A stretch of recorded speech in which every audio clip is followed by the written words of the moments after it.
ធ្វើសុបទាវចាស់ពីដើមគាត់ស្មានទៅនឹងវែកសុបបើយើងចេះស្ទាត់អត់អីទេបងប្អូនតែសម្រាប់យើងមិនសូវជាស្ទាត់តតែថ្លឹងគ្រឿងវល់មិនអញ្ចឹងទេរសជាតិទឹកស៊ុបរបស់យើងអត់ថេរទេសម្រាប់វិធីធ្វើទឹកស៊ុបឲ្យថ្លានិងមានក្លិនឈ្ងុយក៏មានតិចនិចខ្លះដែរបងប្អូនចង់រៀនធ្វើអាចមើលវីដេអូនេះបានជាដំបូងគេបងអស់យើងដាក់ដាំទឹកសិនទៅកុំឲ្យខាតពេលចំណែកឯគ្រឿងទេសរបស់យើងមានប៉ុណ្ណឹងវិធីធ្វើទឹកស៊ុបកាទៀវមានច្រើនរបៀបហើយរសជាតិដែលចេញមកក៏វាស៊ីគ្នាបន្តិចដែរបងប្អូនលោកបុនក៏ខ្ញុំធ្លាប់បង្ហាញបងប្អូនម្ដងដែរតែវិធីផ្សេងពីនេះលើកនេះយើងប្រើគ្រឿងខុសគ្នាបន្តិចហើយរសជាតិហើយនឹងពណ៌ដែលចេញមកក៏វារៀងខុសគ្នាដែរមានខ្ទឹមសខ្ទឹមក្រហមខ្ទឹមបារាំងម្រេចខ្មៅក៏បានឬមួយក៏សលាយក្រហមដូចខ្ញុំក៏បានឬជីបន្ស៊ុយ3គល់យើងអាំងវាឲ្យឡើងឈ្ងុយសិនណាបងប្អូនផ្សិតខ្មៅយើងដាក់តែ2ដុំនឹងឯងហើយប៊ីយឺហឺបន្តិចដែរយើងដាក់វាត្រាំទឹកជាមួយគ្នាតែម្ដងមកផ្សិតខ្មៅបើយើងប្រើច្រើនធ្វើឲ្យពណ៌ទឹកស៊ុបរបស់យើងរៀងឡើងខ្មៅទឹកពុះយើងចាក់គ្រឿងដែលយើងបានអាំងមិញនឹងចូលឆ្អឹងជ្រូកបងប្អូនរើសយកឆ្អឹងកន្លែងអង្គុយអញ្ចេះបានជាតិល្អឬមួយក៏ឆ្អឹងផាលាយក៏បានដែរឆ្អឹងស៊ុប2គីឡូយើងប្រើទឹកជាចំនួន6លីត្រស្រាចិនមកគ្របយើងដាក់ស្រាចិននេះដើម្បី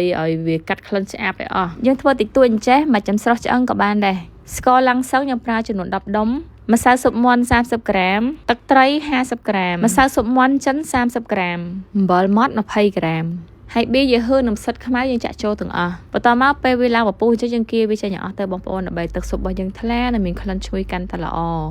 បើសិនយើងធ្វើឆ្អឹងស៊ុបចាប់ពី4-5គីឡូឡើងទៅយើងត្រូវស្រោះឆ្អឹងដើម្បីឲ្យទឹកស៊ុបរបស់យើងកាន់តែថ្លាល្អជាងនេះតែធ្វើតិចតួចអញ្ចេះខ្ជិលញ៉ៃច្រើនណាស់ហើយបន្លែដែលយើងធ្វើនេះក៏ដាក់ច្រើនដែរបែកគួរអីយើងដាក់មួយអញ្ចឹងទៅការ៉ុតមួយឆៃថាវមួយឆៃថាវមើមតូចបានដែរបងប្អូនដាក់បន្លែច្រើនពេកវាទៅជាក្លិនសឡចាប់ឆាយវិញយើងងាស់ប្រើភ្លើងតិចប៉ុណ្ណឹងចន្លោះពី30ទៅ40នាទីឆ្អឹងស៊ុបចាប់ផ្ដើមផុយវាចាប់ផ្ដើមជិញជាតិហើយឡើងក្លិនឈ្ងុយមកយើងងាស់វាយូរអញ្ចឹងវារៀងខាស់តឹងចឹងបងប្អូនអាចចាក់ទឹកចន្លោះពីកន្លះលីត្រទៅ1លីត្រវិញហើយថ្ងៃនេះខ្ញុំបានកំងគៀវមកពីភេកគៀវប្រចាំតកយកមកដាក់ជាមួយទឹកស៊ុបរបស់យើងនេះការវិខ្ចប់ឡើងស្អាតហើយគៀវស្រស់ឆ្ងាញ់ផលិតផលខ្មែរបងប្អូនជួយគ្រប់គ្រងទាំងអស់គ្នារបៀបចម្អិននៅក្នុងគៀវកញ្ចប់នីមួយៗគឺមានប្រាប់ទាំងអស់ខ្ញុំកំងពីពេញមកបាត់ដំបងតែមកយកពេលដល់ហើយបើកញ្ចប់មកគៀវឡើងឈ្ងុយហើយគៀវមានច្រើនម៉ូតច្រើនម៉ាក់មែនតែនហើយក៏មានជាទឹកជ្រលក់អត់ហឹលមកស្រេចដែរ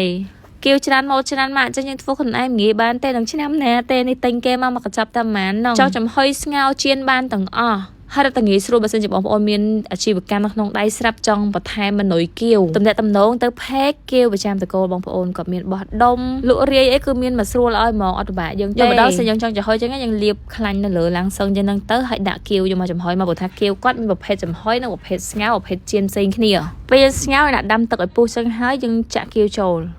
មិនថាស្ងោរមិនថាជៀនមិនថាចំហុយទេប្រើពេលអត់យូរបងប្អូនចន្លោះពី8ទៅ10នាទី